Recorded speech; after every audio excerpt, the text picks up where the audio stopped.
Hi, I'm Oliver Terranova. And I'm Joe Van Sickle. And this is the Mongol News of today. We were supposed to have a guest on the show today, but unfortunately, he could not attend.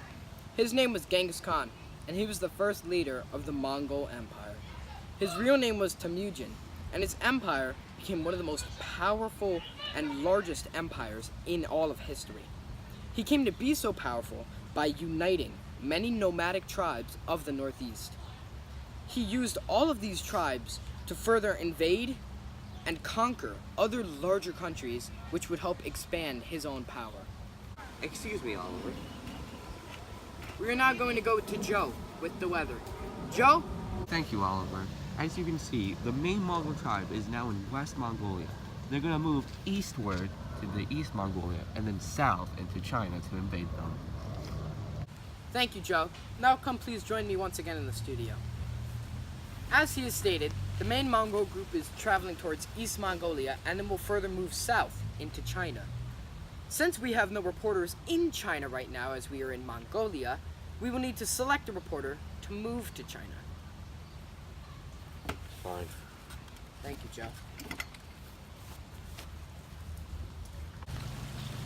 $5 an hour just to walk 10,000 miles just to get into China. Wait. Now that Joe is traveling to China, and it is just me in the studio, I think this is a good time to begin the third segment of our show today, in which we will take two Moving time! Oh, it's moving time!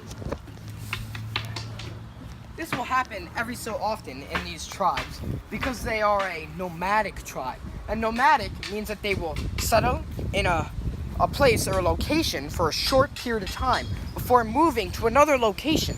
This means that they did not have permanent settlements or things like agriculture or farming. As me and the other Mongols search for another place to settle, I think Joe should be in China by now because he is a very fast speed walker. So let's cut to him. Joe?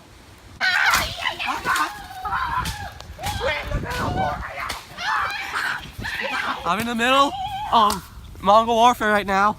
And right now, while I'm in this, I'm gonna teach you some Mongol fighting techniques to help you survive in this type of battle situation.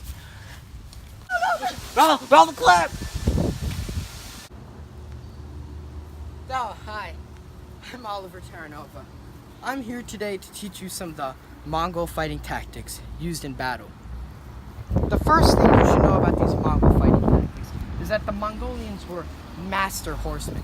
And ever since they were kids, they've been trained on horseback to be able to fight their opponents from afar.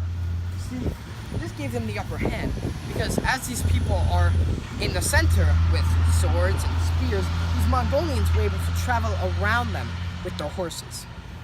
This leads to another piece of Mongolian technology which allowed them to stand up on their horses. This is called the stirrup.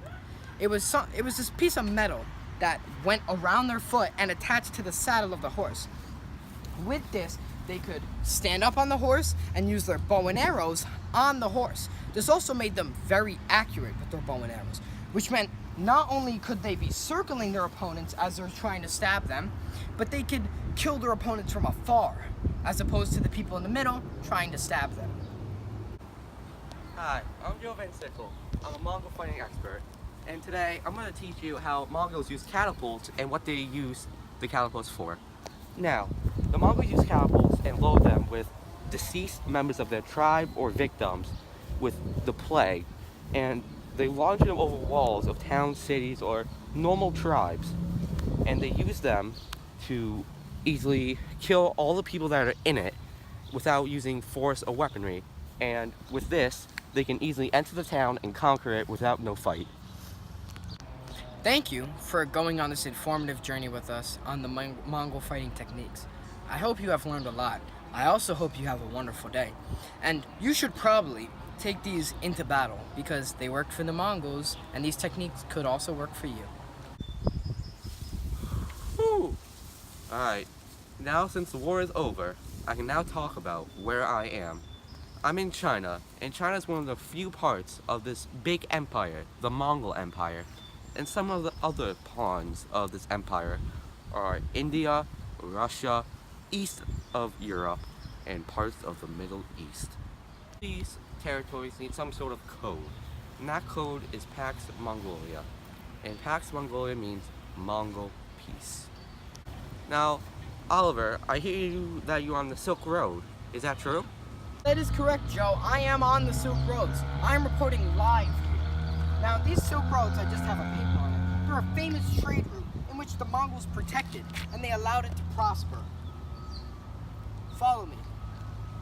Some of the goods traded along these roads included silk, spices, animals, ideas, and even religions. See, I know you may be saying, how are ideas and religions traded? But it's quite simple, actually. See, as one person would hand something off to another person in a barter exchange or an exchange that used items, now these people would talk and there they would exchange ideas. Now that one person who had learned a new idea would take it to the next person they traded with and further on continue this idea. This is how that all these religions and all these ideas would travel all the way through China and would even get to parts of the Middle East, soon Africa, then to Europe and across the world.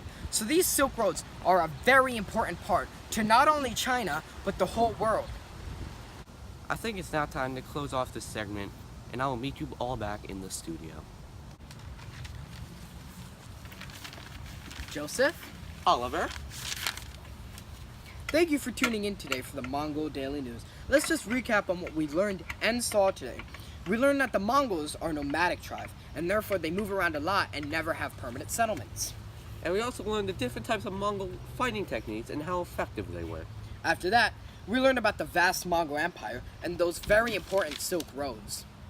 I am reporter Oliver Terranova. And I'm meteorologist Joe Van Sickle. And that was the news for today.